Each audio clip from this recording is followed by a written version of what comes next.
ჩვენი ზედაყვარი არის ესეთი. როდესაც პირიდან ხაწარმოგეთ, როდესაც სუნთქავთ სულ პირით, აი ამას ეცემა დიდი წნევით ნაკადი ჰაერის და აი სასა, ეგრეთ წოდებული, აი ასეთი ხდება თაღოვანი. ეს შეჭრილია ცხვირში და ცხვირის სასუნთქ ზედაპირს აპატარავებს. თუ ასეთი პრობლემა აქვს თქვენ მეგობარს, რაც არ უნდა კიდე გავასწოროთ, შედეგს ვერ დავდეთ. რა უნდა გავაკეთოთ? სასა უნდა დავშალოთ. ხედავთ რამდენი ესე არ არის, მოვედი გამრუდებული მაქვს ცხვირი გამისწორი და კარგად ვიქნები. არ არის ესე.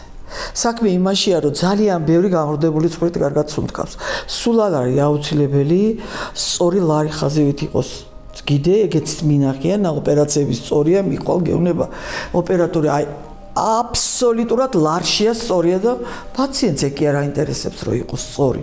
პაციენტს უნდა ფუნქციურად იყოს სწორი სუნთქვა.